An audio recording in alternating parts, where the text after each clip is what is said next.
जैसे कि last video में हमने आपको बताया था कि एक इंडिविजुअल बंदा, सैलरीड बंदा या इंडिविजुअल जो बिज़नेस कर रहा है या कुछ भी, वो अपना एनटीएन कैसे रजिस्टर कर सकता है।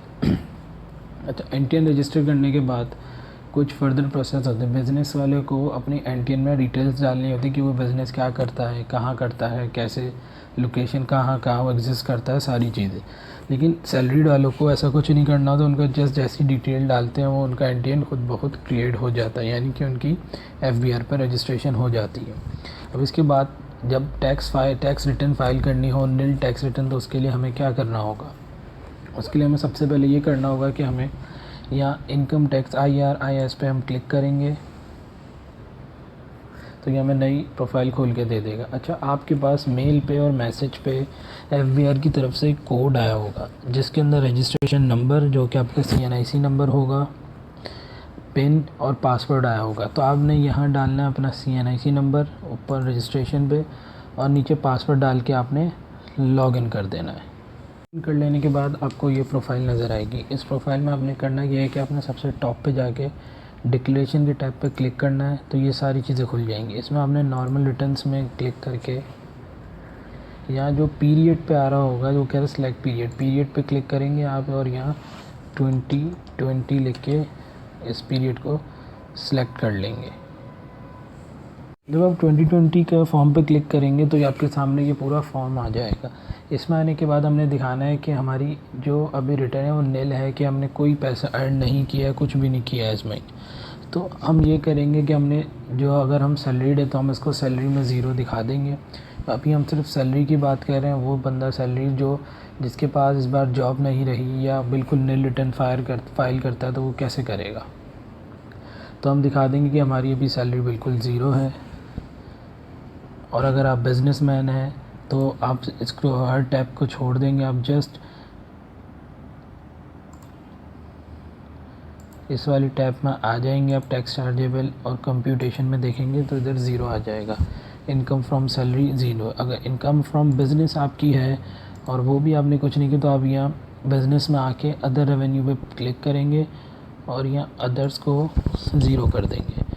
तो ज़ीरो करने के बाद और 2 बार कैलकुलेट करेंगे तो ये डायरेक्ट ऑटोमेटिकली कैलकुलेट करके ज़ीरो कर देगा ऊपर अदर रेवेन्यूज़ में।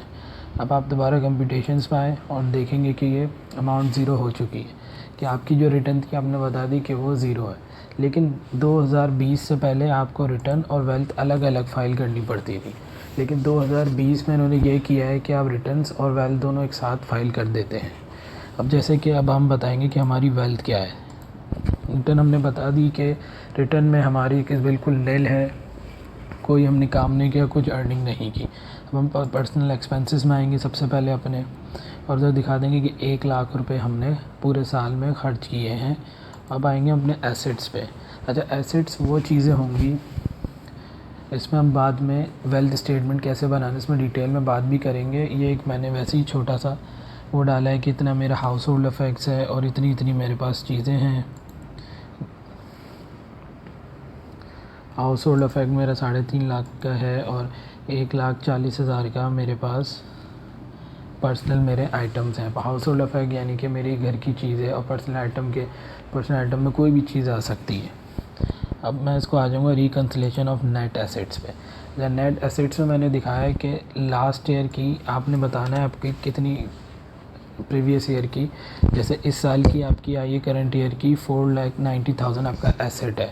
अब फ़र्ज़ करें कि लास्ट ईयर आप इधर लिखेंगे कि मेरे 5,90,000 मेरे एसेट्स है, क्योंकि एक साल आपने कोई अर्निंग नहीं करी तो इसमें से एक साल आपने इस साल खर्च किया, तो एक साल आपके उस अमाउंट में से कम हुआ है। फ़र्ज़ करेंगे आपके लास्ट ईयर 5,90,000 थे, लेकिन इस साल काम ना होने की वजह से या किसी वजह से आपको रिटर्न नील फाइल करनी पड़ी, तो आपने उसमें से 1 लाख खर्च किया और अब आपके पास बजट जो गए हैं वो सबसे ऊपर आ गए। नेट एसेट्स करंट ईयर के कितने हो गए आपके पास, 4,90,000। अच्छा, ये तो हो गई हमारी वेल्थ और रिटर्न की प्रॉपर फाइलिंग। लेकिन एक वेल्थ स्टेटमेंट कैसे बनाई जाती है, उसमें क्या क्या चीज़ें की जाती हैं, उसका लेक्चर आपको इंशाल्लाह जो नेक्स्ट वीडियो हम बनाएंगे उसमें आपको मिलेगा, और ज़रूर आप जाके वो वीडियो देखिएगा। अच्छा, अब इसमें ये सब कर लेने के बाद हमने इधर वेरिफिकेशन पे क्लिक करना है और ये वेरीफाई करेगा पिन। वेरीफाई पिन का मतलब ये है कि एक आपको मैसेज आया था उसमें पिन भेजी गई थी, वो आपने यहाँ डाल के वेरीफाई कर लेना है। वेरीफाई करेंगे तो ये आपको दे देगा कि आप वेरीफाई कर चुके हैं, क्योंकि हमने जैसे इसको ऐसे ही एंटर किया है।